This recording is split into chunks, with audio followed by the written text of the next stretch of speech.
Good afternoon, ladies and gentlemen. Happy Monday, everyone. This is the day that the Lord has made. Let's rejoice and let's be glad in it. This is the day that the Lord has made. I'm super excited about today's show. If you are coming on live, I want you to hit that like button, hit that share button, tag Lolly Dolly everybody and let them know. Prophet Ramon, the squad, we are live right here in the beautiful Buckhead community of Atlanta. Today, ladies and gentlemen, is Monday, my favorite work day of the week, April the 11th, 2022. It's Holy Week. It's Holy Week. Yesterday, we just celebrated Palm Sunday. And all week, we celebrate Holy Week, Miracle Week, and I'm believing God for your miracles, your signs and wonders to manifest in your life, in your personal life, in your professional life, in your financial life, in your ministerial life. So if you're coming on, please hit the like button, hit the share button, tag somebody, let them know that we are live on the Ramon Preston Show. Welcome, welcome, welcome. Happy Monday to all of my amazing community members, family members, friends, those of you that are coming on from far and near. Please make sure that you put in the comments what city you're watching your boy from. Who are you representing today while you're watching the Ramon Preston Show? Hit the like button, hit the share button, and you might want to text somebody, tweet somebody. You might want to inbox, DM somebody. You might want to yell in the other room and tell somebody to join the Ramon Preston Show. We're going to have an amazing discussion today. So if you're coming on, please make sure that you do your due diligence. You should already be following me, whether it's Facebook, Instagram, whether it's LinkedIn. You should have already subscribed to my YouTube page. If you haven't already, hit that subscribe button, follow your boy, support the movement. We're changing and transforming lives. We're helping so many people get to their next level. So welcome to the Ramon Preston Show, ladies and gentlemen. I am your host, Ramon Preston, and I have the privilege and the honor every Monday through Friday, 12 o'clock noon Eastern Standard Time, to bring information to you that I know will help you properly start, structure, and scale your businesses, even your ministries, your income streams, and wealth building dreams. So if you are an entrepreneur, if you desire to be an entrepreneur, and you know that you need support, you need assistance, you need information on how to properly start your company, how to properly structure your company, how to build an infrastructure with the right systems and processes for your company, how to price your products and services, how to package them, how to see to it that you're able to go into the market and effectively sell your products and services so that you can increase your revenue, you can grow your business, you can be a blessing to your family and to your community. If you have questions on any of those things, the Ramon Preston Show answers a lot of those questions. We share a lot of information with you. And just in case you don't know, this might be your first time watching me, please understand something.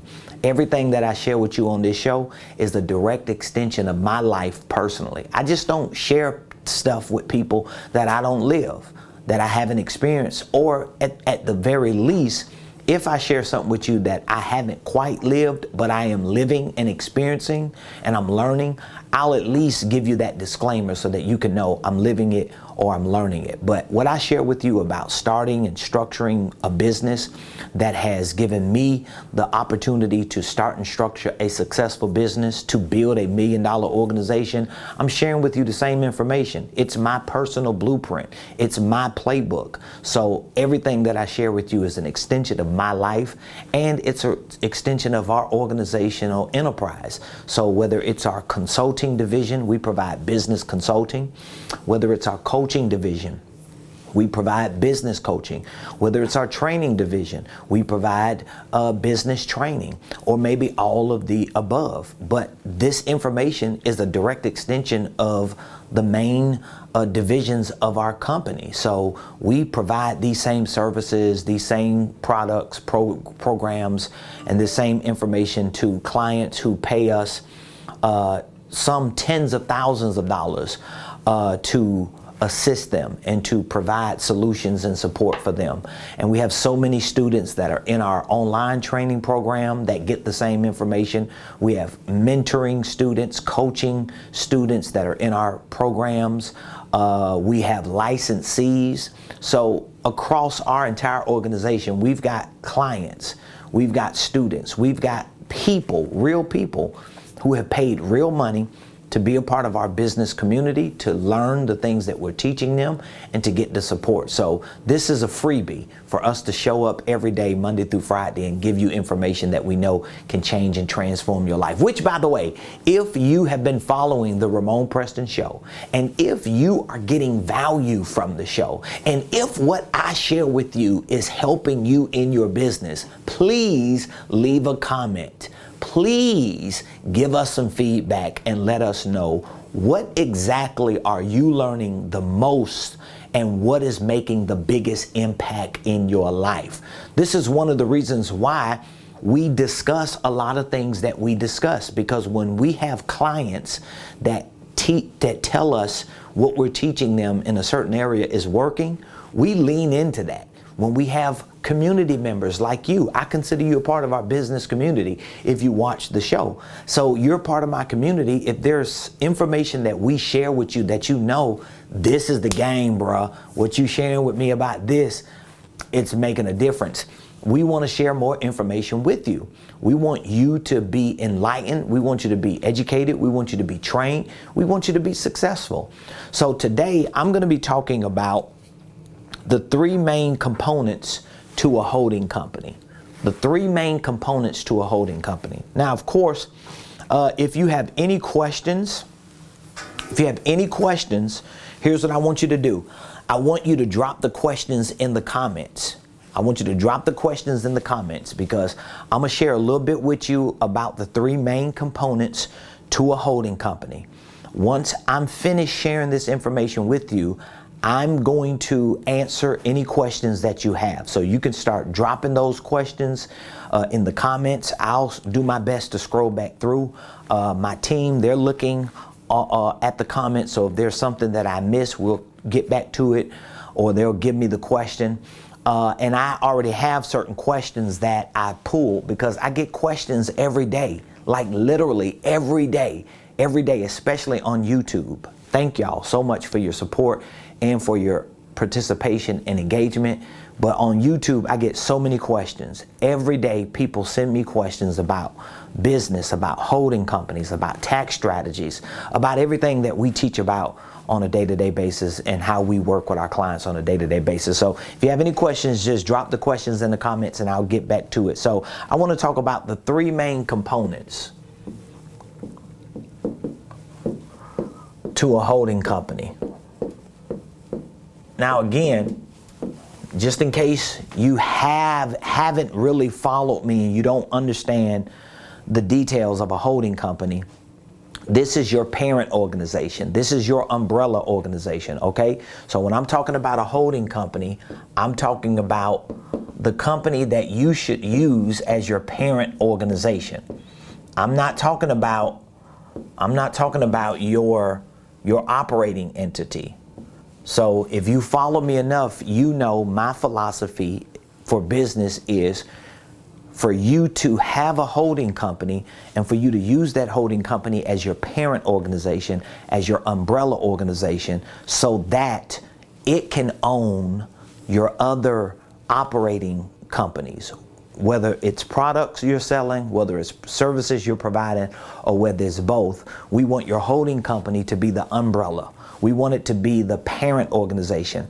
We want you to position yourself in the marketplace using the holding company and utilizing the concept behind the holding company by building out your organizational enterprise this way. Because guess what? Even if you don't have a holding company, but let's say you have an operating entity and you get successful, you start making millions of dollars. At some point, you're going to speak to somebody like me, a consultant, a coach, some business expert, and they're going to tell you, hey, here's what we need to do.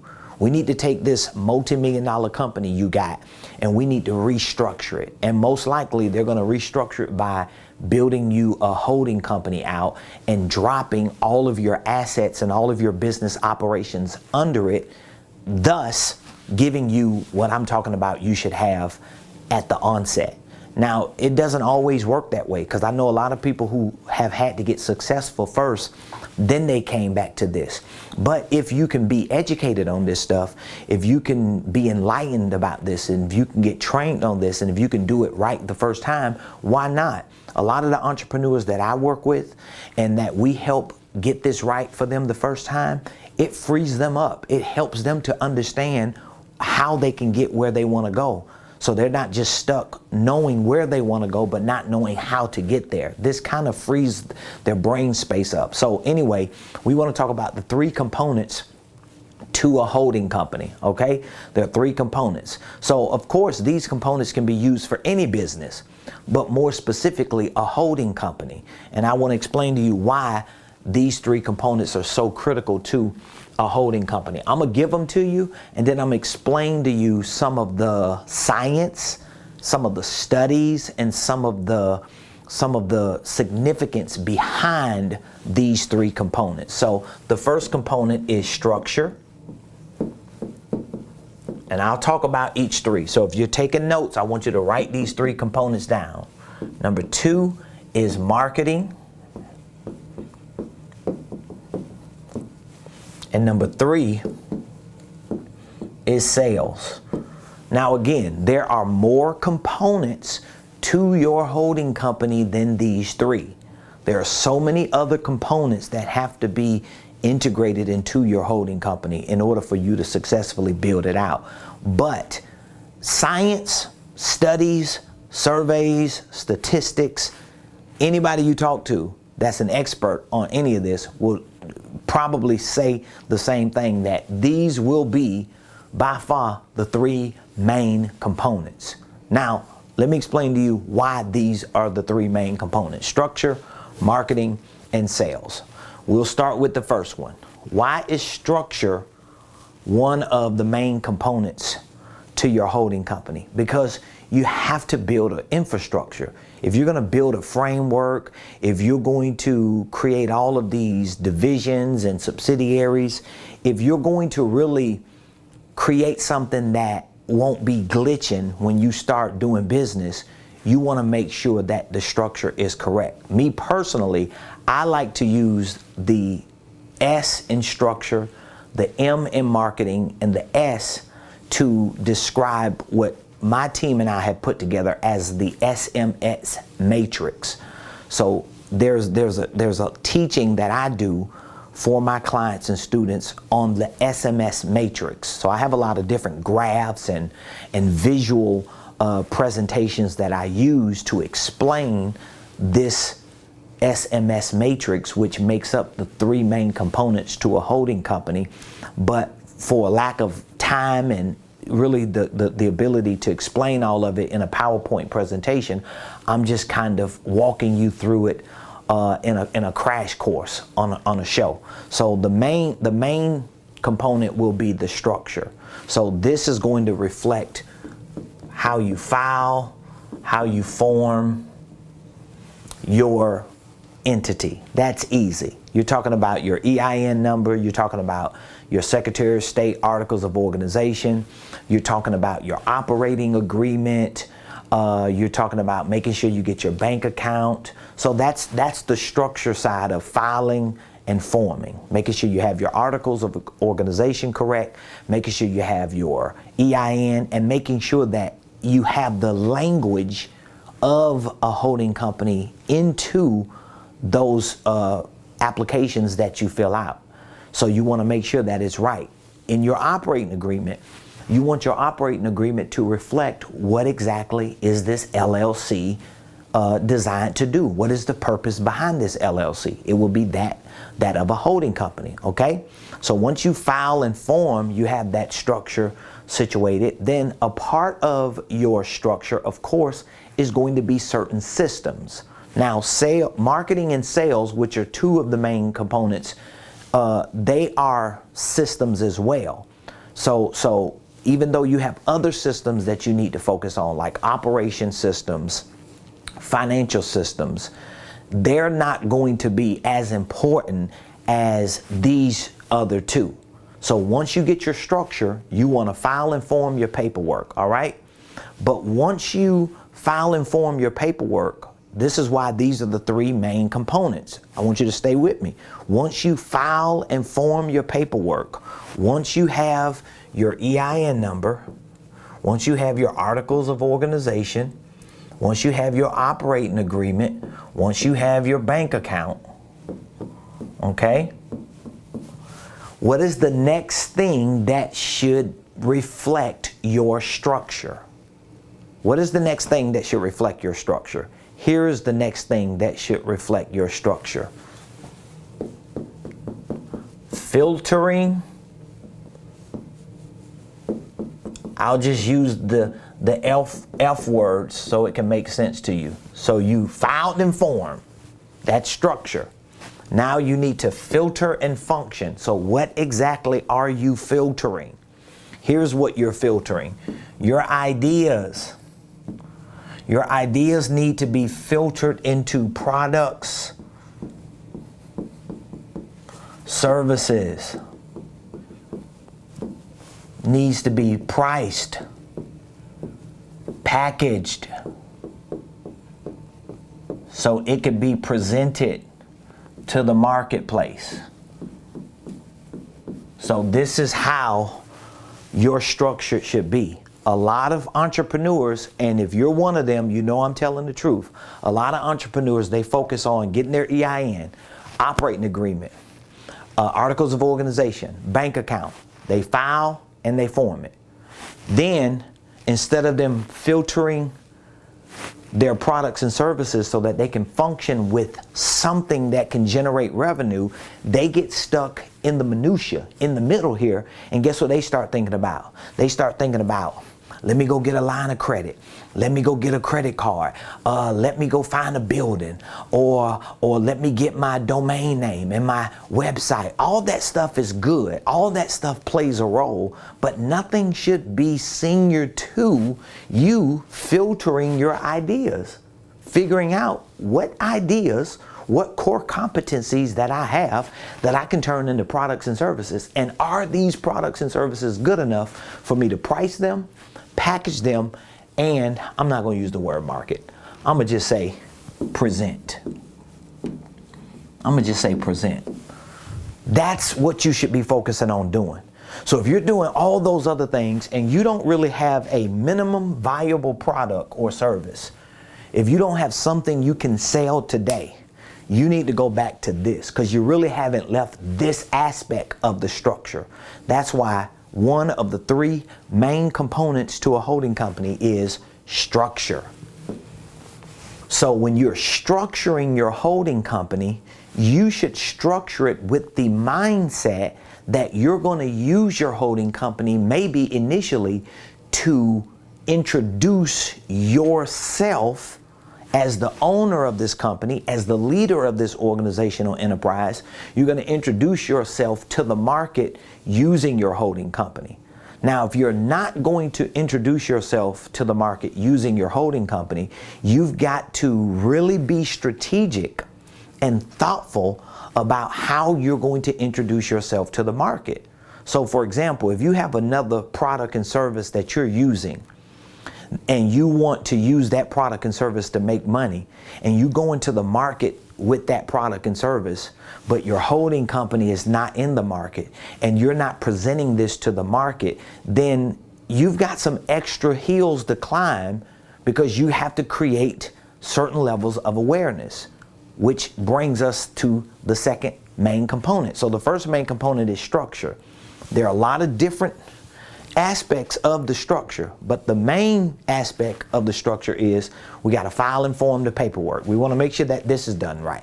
Once that's done, or while that's being done, we want to focus on what are your ideas that we can turn into products and services. How can we price these and package them so that we can present them? That's going to be the first component to your holding company, okay? Let me keep going because I have questions I need to answer. The second component is marketing. Now, why did I make marketing the second main component? Because if you have products and services that you know are priced right, they're packaged right, and they're good enough to make you money, the next thing you need to do is market yourself. So this is why when I help clients put together their holding companies, and when I walk my mentees through each step of this whole entire business building process, I show them how to use their holding company literally as a sales funnel and as a company pipeline. This is so critical. A lot of business owners miss this critical component because if I have my structure right, so let me give you an example of, I wish I had my diagram to show you, but I don't have my diagram. So let me just kind of paint a picture so you can get an idea of how it is. So my diagram looks similar to this. So this here is like a funnel, right? So you sit at the top. This is going to be your parent organization here. This is the holding company.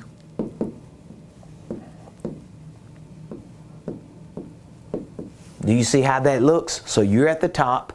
This is your holding company. So you filed it, you formed it. You have your EIN number, your articles of organization, your operating agreement, your bank account.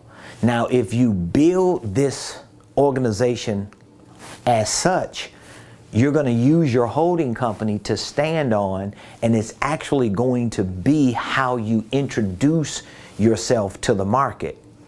So let's say you have an operating entity here.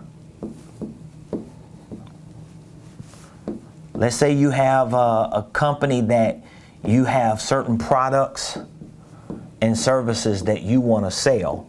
A lot of times when you go to the market as the product guy or as the service gal, when you go to the market like that, you come out of here and you go to the market trying to sell your products, a lot of times your value is diminished for this product and service because all of your competition is doing that.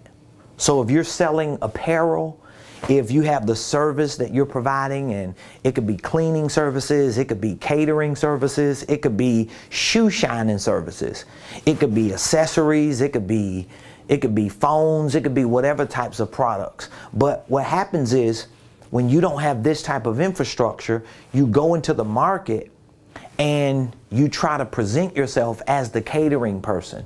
You try to present yourself as the accessory person. You try to present yourself as the shoe shine person, and you really have a hard time. That's the mountains I'm talking about you have to climb, because you're competing with so many people who are in this space.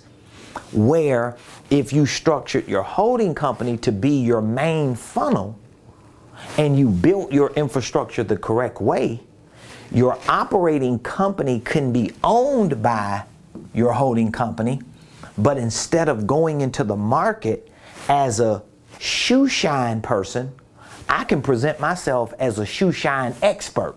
I know everything about the shoe industry. So I don't have to just provide the service of shoe shining. I can actually provide the service of consulting about shoe shining, about what you use on shoes. Now I've elevated my presence and my positioning in the marketplace because I've used this concept to create a funnel that's huge, so that when people start coming into my ecosystem, they're being introduced to what? An expert who happens to own a shoe shining business. I'm telling you, like, if you don't figure this part out and you have a business, you really haven't figured out these main components. The second main component is marketing. Because you can know how to market. You can know how to get attention, but you could be getting the wrong attention. So I'm gonna give you an example. A lot of people who reach out to our company, a lot of people that we do business with, they're reaching out to us and doing business with us for specific reasons. They either want a holding company, they either have a holding company but don't have the right systems and processes. I mean, it's just a few things that I know when people reach out to us, what they're looking for. They're not looking for all the other stuff that other people are doing, because they know I positioned myself in the market as someone who provides a certain service to a certain segment of people who need certain things done. And most likely it's either help starting their holding companies or their operating entities, or it's that and structuring them with the right systems, understanding the concept, getting educated on these things so that they can build a sustainable, legitimate, successful business.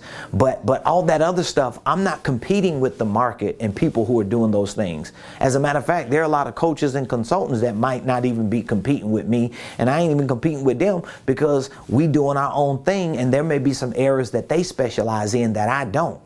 But it's not going to change the fact that my marketing has to be one of my main components, because I can't make a sale. So if I have my structure built correctly, and now my marketing is going to be what I use to get the attention. But what am I getting attention for? I'm getting attention for the perfect client who fits the profile to purchase the products and services that I priced, I packaged, and that I'm presenting. So if you're listening to me right now, you watching me, and I'm talking about holding companies, I'm talking about structures, I'm talking about certain systems and processes, like a lot of the nuts and bolts of your business, whether you have a business or not. If what I'm saying is resonating with you, even if you don't purchase anything from me, at least you can leave knowing, oh, he's talking about what I'm talking about. He's talking about what I know I need. That's the missing link. Almost every client that I come into contact with, that we do business with, if I ask them questions after we connect and start doing business together relating to, how did you find us? What resonated with you? What got your attention? What made you make the final decision? They almost always say, when you started talking about this, I knew you knew what you was talking about. When you used that word and said that, I knew you was talking about. And that's what I was missing. Or they may say, I was Googling, I was searching on YouTube, I was looking for information. And then when I ran across your page and started listening to 2 or 3 or 5 or 6 or 10 or 20 or 60 or 70 of your videos, I realized that, man, this guy knows what he's talking about. He understands it. He gets what I get. And that's how we end up getting a relationship. But guess what? That marketing is directly connected to how I structure my business. If I didn't structure my business like that, my marketing would be affected. Because you're marketing to get attention, you're marketing to get leads, you're marketing to bring people into your ecosystem so that you can even qualify them for whatever products and services you have. Your marketing is going to be connected to your structure. So that's why marketing is, ladies and gentlemen, the second main component to a holding company. All right, I hope you got your questions ready, because I have a few questions I'm going to answer. And then if you have any questions on the live, drop your questions in the comments. Number 3, the third component is sales. Why is this important? Because if you have your structure, right, you have your structure. You have your products and your services, you have them priced right, packaged right, and now you're ready to go into the market as this expert sitting at the top of the structure of your holding company and your organization. No matter what types of operational companies you have under it, now you're marketing to get attention. And then once you start getting attention and people start coming into your ecosystem, they're actually coming into what you have built out. So your whole organization becomes a funnel. Your whole organization becomes a pipeline. But once you market to get the attention and people start coming in, there needs to be a process, right? Sales process that you're able to walk them through in order to provide your products and services to them. And you want to keep them within this ecosystem so that not only are they benefiting your business, but you're benefiting their business or benefiting their lives with whatever the products and services are. So sales is not just about having the right system, like a CRM.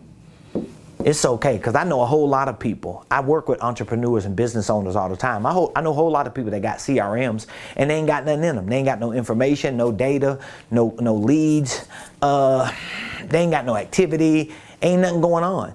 You know why? Because they don't have a process. So there's some type of process I need to be able to walk you through and bring you through in order for us to do business together, because it ain't gonna be no relationship between you and nobody else. It ain't gonna be no long-term collaboration or camaraderie or partnerships or support if there's no exchange of money, period. If there's no exchange of money. So that's why those are the three main components to a holding company. All right, so let's answer some questions. If you have any questions, I want you to drop the questions in the comments. Even though I have a few questions, I'm gonna answer at least on the call, on the live right now, because these are a lot of great questions that I've gotten. And so here's a question, one of the common questions that I get with regard to holding companies. Question number one. What's the best state to register a holding company in? So a lot of people ask me that question. What is the best state to register a holding company in? All right, so I'm gonna give you a clear answer. Most holding companies are registered in the state that they primarily operate in. Okay? So whatever state you're in, you can start your holding company in that state. There's nothing wrong with you starting your holding company in that state. I mean, I know there are a lot of other reasons people have, but again, most holding companies are registered in the state that they primarily operate in. Owners who wish to maximize anonymity, because that's the key word for a lot of people. They always using these big words to explain something so simple. But anonymity is one big reason why a lot of people, and again, there are other legal issues that other states are more favorable with, but owners who wish to maximize anonymity typically elect to register their holding companies in states like Wyoming, Nevada, and Delaware because of the favorable laws that courts use to protect business entities in litigation. So if you were to ask me, what is the best state should I register my holding company in? Well, I'm gonna say you should register in the state that you're in, unless you just have some reason to have or to need or want anonymity. So what does it mean to have anonymity? Well, anonymity is basically you're anonymous. You're anonymous. So let's say I live in Georgia, right? I live in Georgia, so I want anonymity. I don't want nobody to know I'm the owner of that business. I don't want nobody to know that this LLC is owned by me. So I go over here and I start the Wyoming LLC, right? And so now I own the Wyoming LLC, and then I let the Wyoming LLC own the Georgia LLC.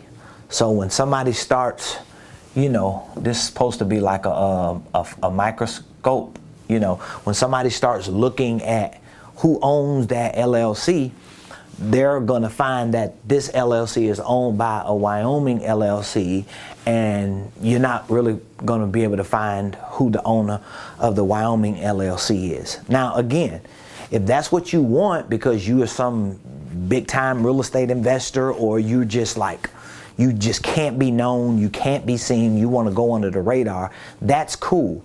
But here's what I tell a lot of my clients, because a lot of my clients and students that I talk to about this, they're just going off of what they have listened to some internet guru talk about, like me. So they're listening to somebody like me tell them what to do, and then they're doing it, and they don't even know why they're really doing it. This is one of the reasons why, even when I work with my clients on a consulting level or coaching level, I always help to educate them so that even if you decide to do it a certain way or get somebody to do it for you, you still want to be educated on why are you doing it that way. So for example, my Georgia LLC, my holding company, right, is called Ramon Preston Enterprises. Just show you how ridiculous it is. That's why you just can't just listen to people and think, oh, okay, I'm gonna just do it that way because that's the best way. Well, that might not be the best way for you. So my holding company is called Ramon Preston Enterprises. Now, other than, let's say, any protective orders or somebody not being able to find my name, why do I want anonymity when my name is actually the name of the holding company? Okay, because I want to build a brand. So I want to be the brand ambassador. So I want to do what JCPenney did. I want to do what JP Morgan did. I want to do what Campbell Soup did. I want to do what Sam Walton did. I want to do what a lot of people did with their names, so I don't necessarily need anonymity, even if I want, let's say, certain charging order protections. But if I don't necessarily care about that because I got other angles to take, then it's not going to affect me for having a Georgia LLC, because I want everybody to know my name anyway. So I want people to Google. I want people to do a business search with the Secretary of State to see who is Ramon Preston and if Ramon Preston Enterprises is actually a legitimate LLC. I want them to see that because I want to be known. I want to be noticed. I want attention. It's a part of marketing. That's why marketing is the second of the three main components to my holding company, because I want structure, but I also want marketing and I want sales. I don't want to just have some company that ain't doing nothing, that ain't making no money, or that's not owning anything that's doing something or making money. So anonymity for me is out the window, and it should be for some of y'all.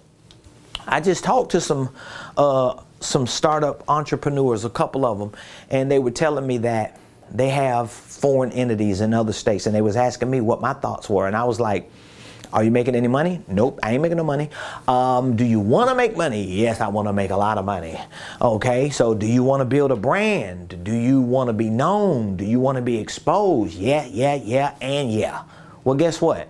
Start your Georgia LLC, structure it as a holding company, use it for what you're doing as a startup, create some research and development with your ideas, have some products and services, price them, package them, introduce them to the market, position yourself at the top of the mountain of this organizational enterprise so that you can show that you know what you're doing and you're talking the right talk. And guess what?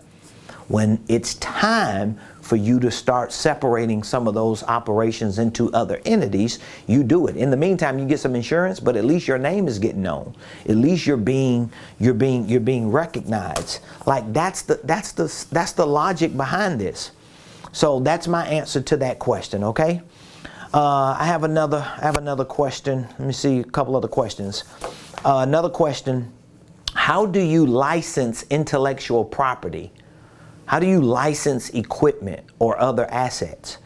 Well, of course, the best way would be to have an attorney in your credibility kit. That's one of the things that I talk about and teach on in my entrepreneurship program. I teach about you having a credibility kit.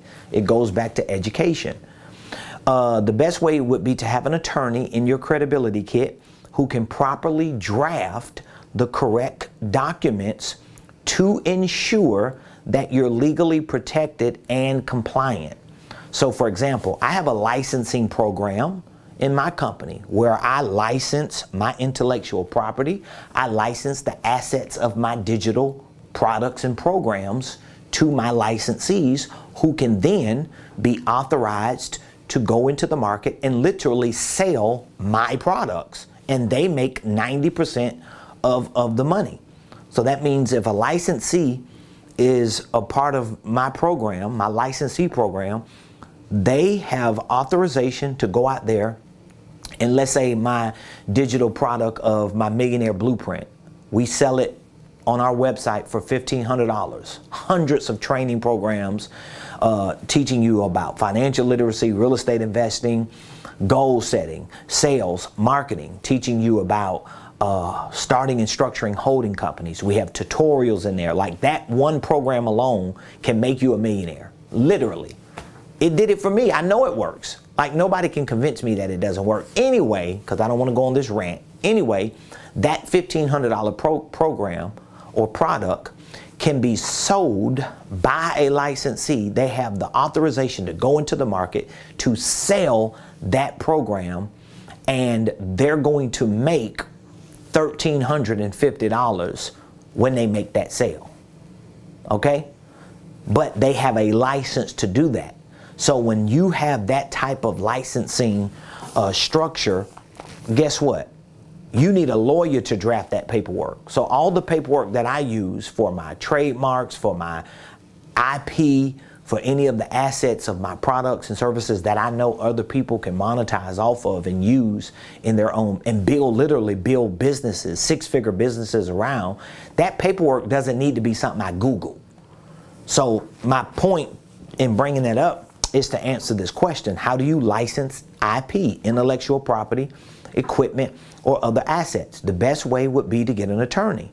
Most entrepreneurs can draft documents that specify in detail what the agreement is, what the financial obligation is, including any rights or limitations. They could get it notarized and file it in their corporate records. But what I like to say is, number one, you need an attorney in your credibility kit. Okay? Because when you're building a legacy company through a holding company and through other subsidiaries, you need to pay to play. You can't be cheap and cheesy when it comes to wanting to be a millionaire and wanting to build a legacy of wealth. You got to pay to play. And so if you have a problem paying for a lot of these services that cost a lot of money, then you need to work on your mindset. That's what you need to work on, because it's not a money issue, it's a mindset issue. So when I want something done right, even if I'm educated on it, if I have any level of apprehension, I have self-awareness enough to know I'm not 100% comfortable, I'm gonna run it by a lawyer. But guess what? In order for you to run it by a lawyer, you may need to have that lawyer on a retainer, meaning that you might have to give that lawyer $5,000 or $10,000 and say, hey, I want you to hold this, and I'm gonna just use you when I need you, and I wanna just be able to call you. You're gonna do the same thing with a CPA, a tax strategist, a consultant, coaches. You need these people in your credibility kit. Like, I'm telling you, there was a time I didn't have any of these people in my life. And that was the time that I struggled the most. Think about the irony behind that. The times in my business and in my career, in my entrepreneurial endeavors, that I struggled the most were the times I had nobody that I paid to be in my life.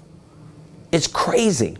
The moment I started paying people to come into my life and to work with me, to help me, to assist me, to give me further direction and instruction on what I was doing, the moment I started realizing, oh shoot, I got to figure something out, because I'm spending a whole lot of money, ain't making none, but I got people to help me figure out how to make it. So if you're not using an attorney to draft up some of these documents, okay, what you need to do, especially when it comes to the licensing part, I'm not doing business with nobody outside of my business, and I don't have an attorney look at that paperwork. Now, here's where I learned this from. My wife and I, we've been in real estate since we've been married. My wife is a licensed real estate agent. She's been for pretty much 20 years. And we've always been a part of the real estate arena. And we're like literally at the infant stages, I could say. We're at the infant stages of venturing into commercial real estate by ourselves, with our own resources, without working with someone else or assisting someone else. So it's a very exciting time for us. But I'm bringing that up because when it comes to licensing, when it comes to intellectual properties, when it comes to a lot of these legal things that I'm talking about, we've learned so much in real estate and being in that industry, but one thing we have learned in the industry of real estate is everything needs to be put in writing. Everything needs to be put in writing. Like there are no details in a real estate transaction that are not in writing, that are not signed. Even if there are addendums attached, it's going to be re-signed, it's going to be initialed, like it's going to be lawyers involved. And guess what? We haven't had any legal backlash with any client that we've worked with in real estate. Whether they were investors, whether they were landlords, whether they were tenants, whether they were just consumers buying a home, selling a home, leasing a commercial space, buying a commercial space, selling it, we've never had any issues. You know why? Everything is in writing. Everything is in writing. And anytime we've had agents or other people involved that start tripping and acting a fool, guess what we do? We pull out the paperwork. Well, let's look at page 18. Exhibit 4. Page 18, Exhibit 4 says, sir, ma'am, and it's a done deal. So it's all in writing. So my point is, if you are looking to license intellectual property, if you're looking to license equipment or any assets that you have in your holding company that you own, you want to make sure you get a lawyer involved. Point blank period, okay? Or you should at least have a lawyer that you can run it by. Because I've had a lot of things that go on in my business. I'll reach out to my attorney, call them, or I will email them, and within 10 or 20 minutes I'll get a response, and they'll say, you know, just give me a call. I'll call them. Okay, what do you got going on? I got this, that, then the other. I'm thinking about this. Don't make no big deal about it. All you have to do is A, B, and C. Don't worry about it. 2 minutes, we're gone. You see what I mean? Or they may say, you know what? If you're going to do that, you need us to draft that. So just send me over what you want drafted. Give me some details. We'll put the rest together. We'll send it back to you in a couple days. That's the way you want to roll, because that's what's going to get you to the next level and keep you in that next level and moving forward. Now, again, if you are licensing intellectual property from one entity that you own to another entity, you may be able to use the language and draft that document up and maybe just get it notarized or whatever. So that means if you have your holding company here, man, I'm giving y'all some good free game today. Let's say you have your holding company here, right? This is your LLC. This is the main holding company, okay? And let's say if your holding company owns intellectual property. Let's say if your holding company owns trademarks. Let's say if your holding company owns certain logos, certain information. Let's say if it owns certain equipment, whatever the holding company owns. But then you have another operating entity down here. This is a LLC that's doing certain business in the marketplace. But you want this LLC to use the intellectual property from your holding company. You want this LLC to use the trademark. Well, you can always draft up that document and spell out that you are allowing this LLC to license, or you're giving them a license or authorization to use it. So that may be something that you could get the lawyer to do one time and just keep rinsing and repeating it, because it's still owned and controlled by you. But when you start getting other outside people with their own LLCs, you don't want to just be drafting up something and you hope the language is right, and then you realize that they done squandered your business, or they have ruined your reputation, or something has compromised what you're building, and you find yourself in a whole mess, okay? All right, let's see if we can answer one more question.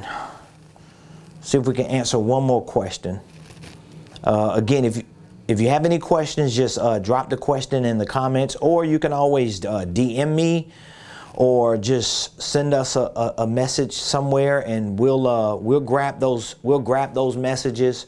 we'll grab those questions, and we will do our best to answer them.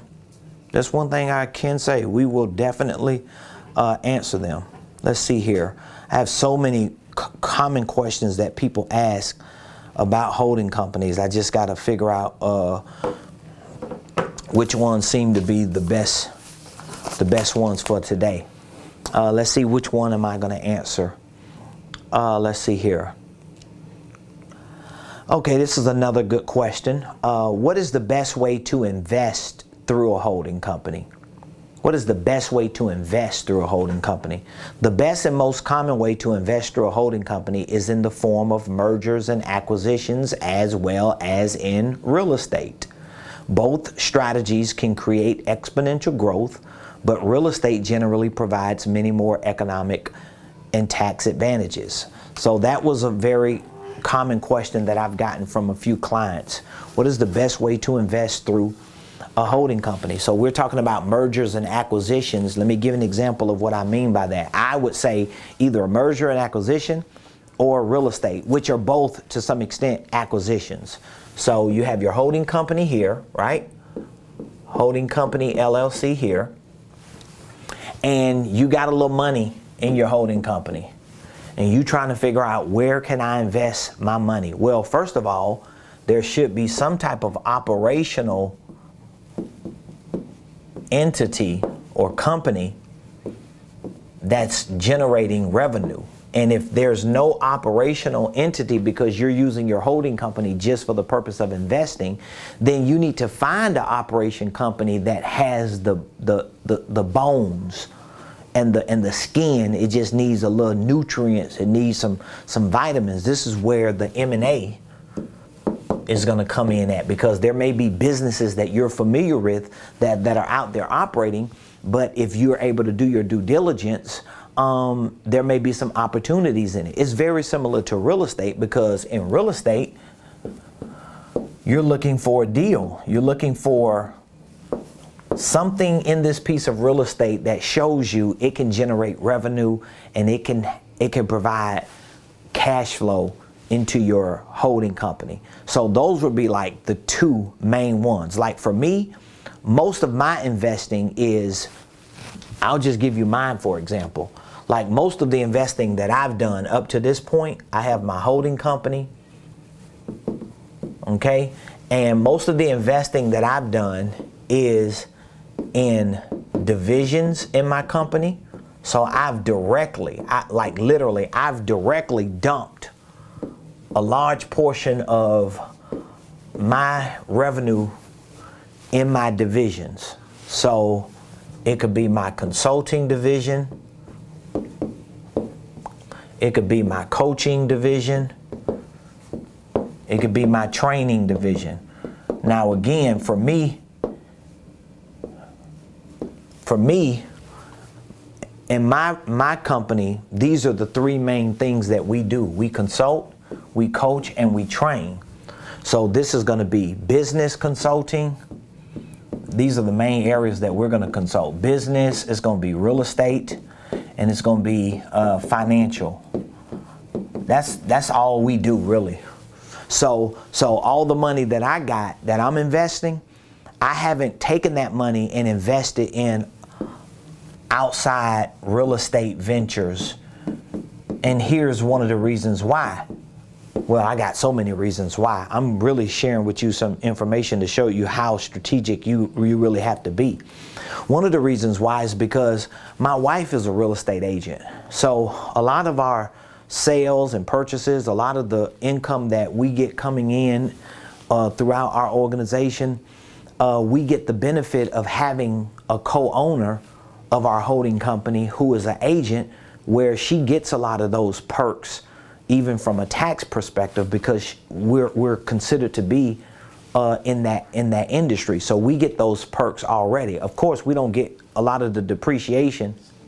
We don't get a lot of the depreciation that you would get if you owned a piece of real estate, but you still got to get a whole lot of perks as a real estate agent. That's just a free footnote. But if we invested in real estate at the times that we were building our business to make it $1 million company, right? that money would have been secured in real estate, but it would have slowed our growth down, because even though this real estate investing in property would have created drips of cash flow and given us some depreciation, but it would have slowed the recycling of that cash flow up. So what we did was we just created this recycling where we lived on very little. We didn't change our lifestyle. And we're still like that. It's not like my wife and I, we don't live like where we actually are. So you would really have to like nitpick and know us personally to know where we are financially, because we're not living like that. We're not gonna live like we're somewhere we're not. So we live way beneath our means. And this is the game, because we're recycling back into this ecosystem. Now, because we've created such momentum, and creating this momentum, it creates other problems like tax problems.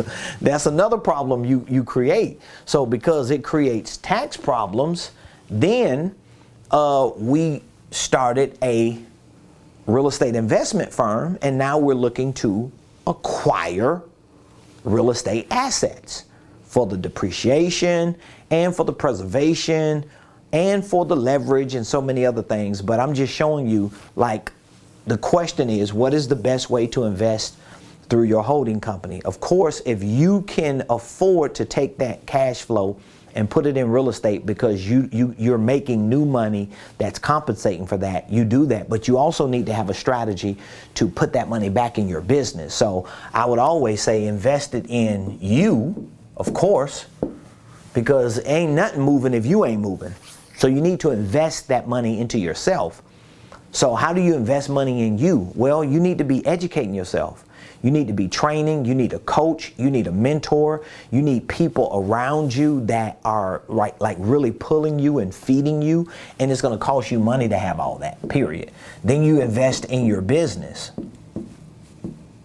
You invest in your business, because if your business makes $1 and you spending personally $1 because you want to go out to eat, or you want to go buy a Bally belt or some Bally shoes, I mean, come on. Your business is going to fail, and you are too, because you've already failed. So you want to invest in you, you want to invest in your business. Of course, if there are other businesses, that you can find that have the potential to lift your business because it flows in sync with what you're doing, then that merger or that acquisition can play an important role. And then at some point, you definitely want to make sure you're tying some of that money to real estate. All right, let's see. I think we have another question on one of our platforms that I want to go ahead and answer before we go. Let's see here. Must you have a registered DBA to start a division of your umbrella company? Nope. The question is, must you have a registered DBA to start a division of your umbrella company? At least to my knowledge, you don't. I mean, I've talked to attorneys and tax strategists, unless they're just goofy and they don't know what they're talking about. No, it's a department. So it's a department in your business. It's just a department. So you're not like when you walk into Kroger or when you walk into Publix, and you go to the meat department, does Publix have to register the meat department as a division? Does Publix have to say, oh, we're Publix doing business as the meat department? Or when you go into Walmart, we're Walmart doing business as the potato chip aisle. These are just departments or auxiliaries. So depending on the volatility of it now, so I can't really speak to what type of DBA you're referring to, but traditionally when we think of DBA, we're just thinking about registering paperwork with the state or with the city or whatever. So I don't know what your state and local laws are. I can't speak to the legal side of that. All I'm saying is if there's something that I'm doing in my business that can generate income and I tie that into my company as a department, it doesn't necessarily mean that I have to go and refile new paperwork or something just because it's something else that I'm doing. It's a new product, a new program, a new idea, or I'm doing research and development on it. So again, don't quote me on it. It would definitely be better to talk to an attorney or somebody who knows that stuff. I don't know that. I'm just like you. When I have questions like that, I'm gonna call a lawyer and be like, hey, I got this great idea. Okay, what's the idea, Mr. Preston? The idea is A, B, and C. Mr. Preston, you can't do that. Or you can do that, but here's how you do it. You have to register that, or you don't have to register that. So to my knowledge, some of the things that I'm talking about that I do, they don't have to be registered like that, okay? Is it a good strategy to place affiliate marketing as a division? Yeah, I think it would be a great idea to place affiliate marketing as a division. And here's one of the reasons why. I do this to everybody that I talk to. When I talk affiliate marketing, it's not network marketing, but I just want to use that as an example. Okay, so when I have a network marketer, that I'm consulting as a client, this network marketer has their IBO, their independent business owner, or whatever they call themselves, right? But most of the time, they are 1099. So affiliate marketing is similar to that. Affiliate marketing is similar. It's not the same, but it is similar, maybe from a 1099 perspective, okay?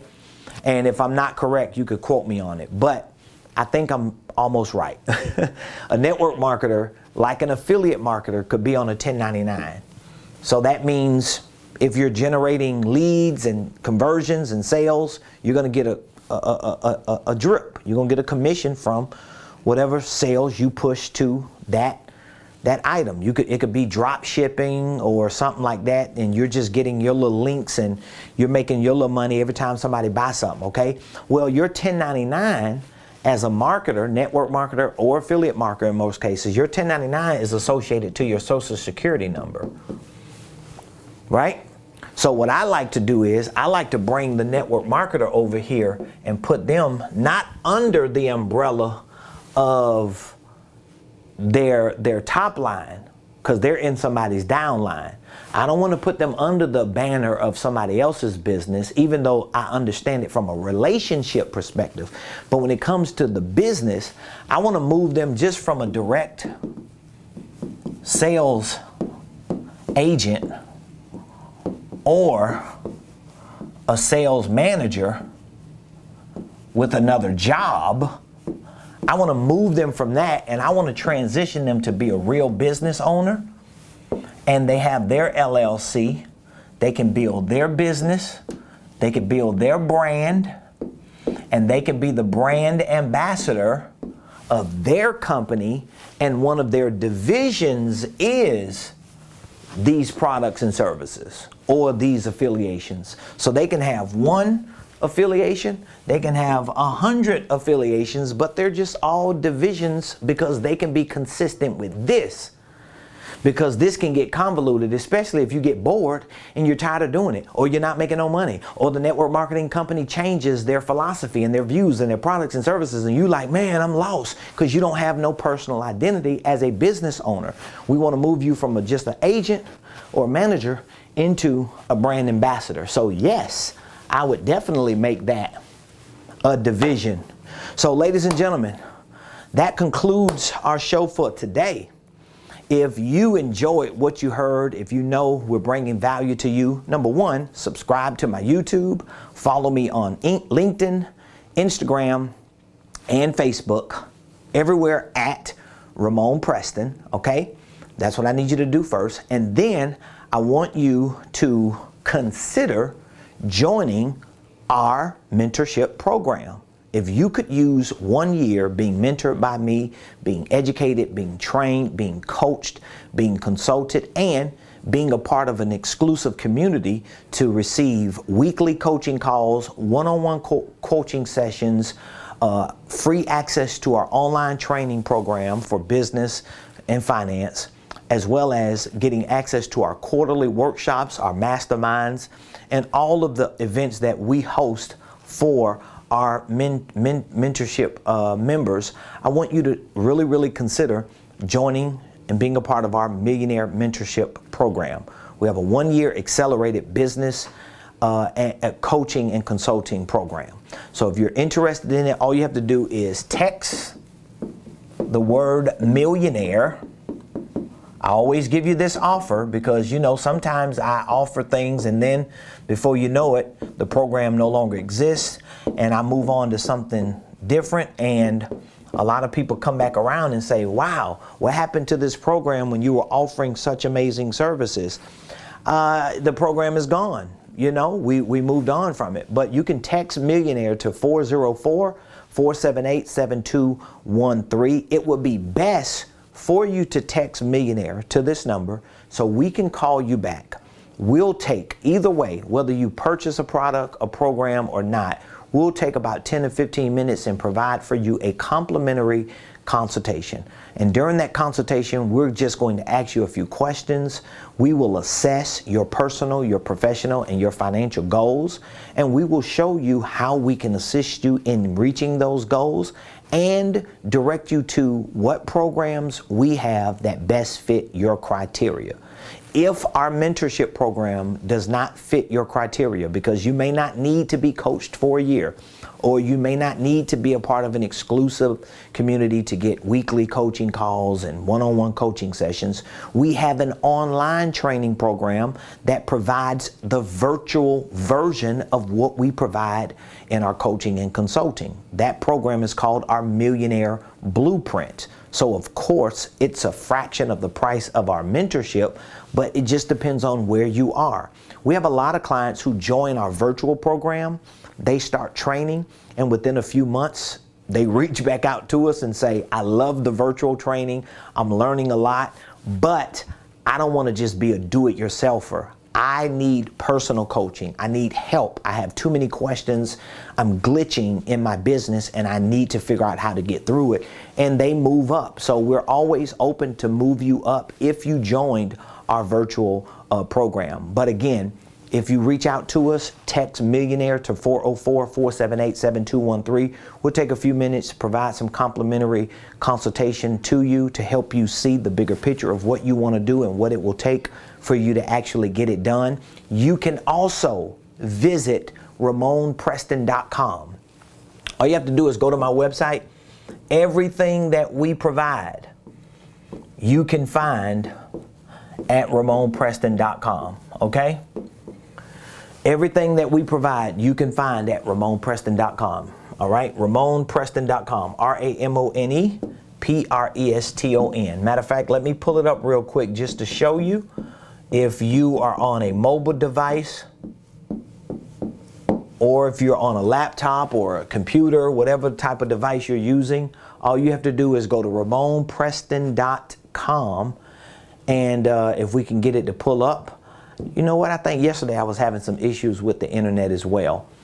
So this is how it will look, our main website from a mobile device. But if you click the menu here, you'll see we have a link to our coaching program. You'll find out everything that you get in our program. We show you all the benefits, the prices. We're open, we're transparent. We have consulting services. So we provide business consulting even if you don't want coaching. And the difference is the coaching is 1 year. We give you enough time to work with you and to mentor you. The consulting is really more for people who don't necessarily need to be coached. You may already have some momentum in your business, but you just need structures, you need some systems and processes. And so you just need a professional team to help put those pieces of the puzzle together with you. We have training. You can see our training programs. We have a licensing program. We have a certification program for coaches and consultants. We train coaches and consultants how to do what we do. We have a millionaire group program. This is for churches and nonprofits. So if you're looking for your church, or if there's a church that you know that really needs to introduce to their congregation and their community a business, entrepreneurship, or financial literacy program, we provide deep discounts to churches that join our millionaire groups, because we want our churches to be educated. We want our churches to be funded. We want our members of our churches to be financially free, and they need information to do it. And they need groups of people who can keep them encouraged. That's why we created our millionaire groups. Of course, we have our real estate investment company and so many other programs. All you have to do is go to RamonPreston.com and you will find every program, literally every program that we offer, you'll find a page to or a link to. And if you have any questions, all you have to do is reach out to us. Here's the number, 404-478-7213. Here's the website, RamonPreston.com.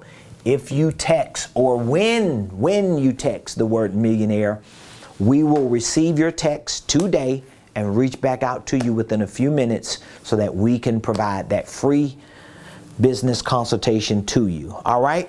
I appreciate all of you. Here's the last question. By the way, thank all of you for your questions. How do we keep track and organize cash flow within the different divisions in a holding company? Oh my God, I got to get off this is going to be a long answer, but I'll give you a little bit of it here. How do we keep track and organize cash flow within different divisions in a holding company? That's actually something you have to configure within QuickBooks.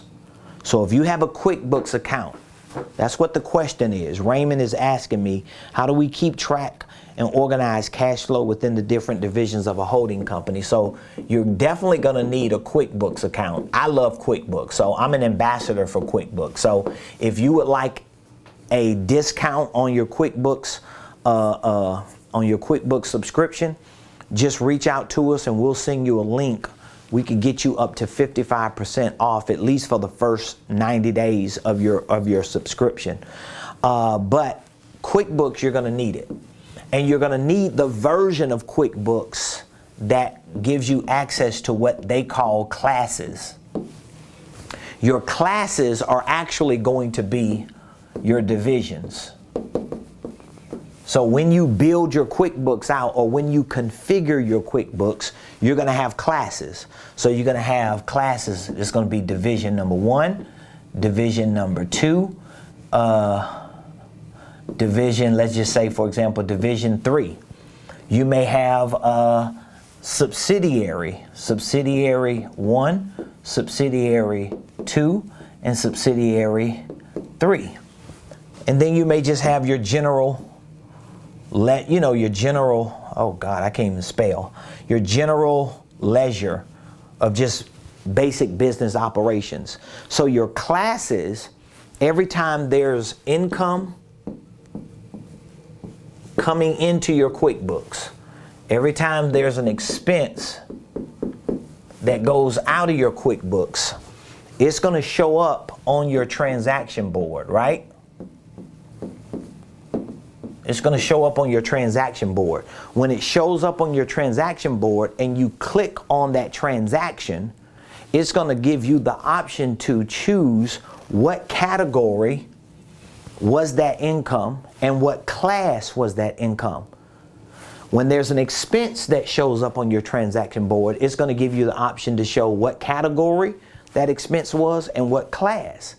So if this income was division 1, you're going to classify it as division 1. If that expense was subsidiary 2, you're going to classify it. If other income was division 3. So when you go back to your QuickBooks reports, when you go to your reports on QuickBooks,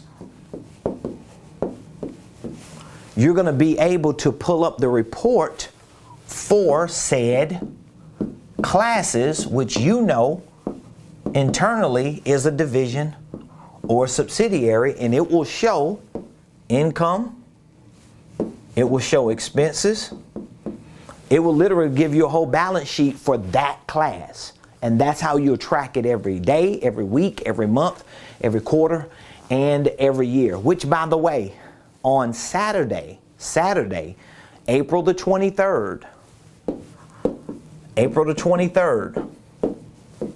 I'm going to be hosting right here in Buckhead, in person and virtual. I'm going to be hosting a VIP financial mastermind and workshop.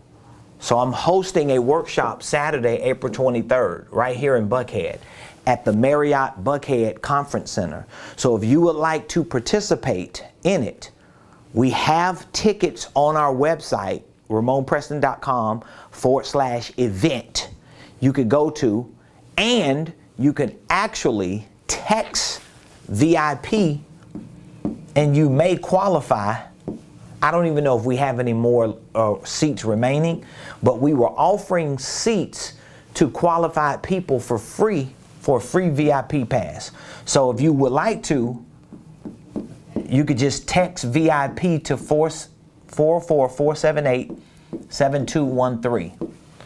I can't guarantee you that you're going to get a free VIP ticket, because I think we may have given them all away, because we have our mentorship members coming, our coaching members, we have some of our Blueprint students that are coming, we have incubator students, licensees. We have a lot of people that are planning on coming to this live event, in person and virtual. So we gave them some free VIP tickets to invite their teams and the families that support them in their businesses. So you can always text VIP to 404-478-7213, or you could just go to RamonPreston.com. But during this financial mastermind and workshop, especially when we get to the workshop portion, we're going to be talking a lot about how to configure your QuickBooks to make it work for you efficiently, so it can almost feel automated. Okay, I manage a lot of QuickBooks accounts. I oversee a lot of them. I have a lot of things going on, and you know, I know it can be very intimidating, very complex, but you got to figure it out. And so I make it real simple for a lot of people to understand it, especially when you're a startup and you're a solopreneur. You really gotta learn it and build a muscle for it. So I walk you through some of the steps, and we really take time, especially people who are in person, because they take their computers out, they sign in, they log in, they create an account, and we show them some of the basic configurations, and we give you a handout. We give you something you could take home with each step on what you need to do while you're configuring it to make it work. So appreciate all of you. Thank all of you so much for being a part of the show today on this beautiful Monday. Again, if you have any questions, drop your questions in the comments. My team and I, we will go back.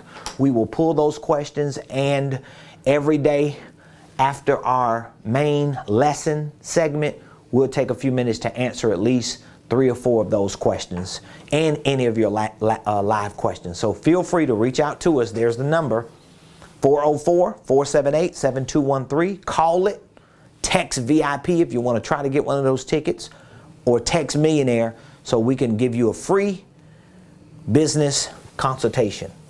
We're helping a lot of people over here. We're making millionaires. That's my goal. My goal is to create some millionaires.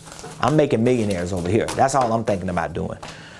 And I'm doing it. So appreciate all of you. Love you. Have an amazing day. I'll see you tomorrow right here. Same place, same time on the Ramon Preston Show.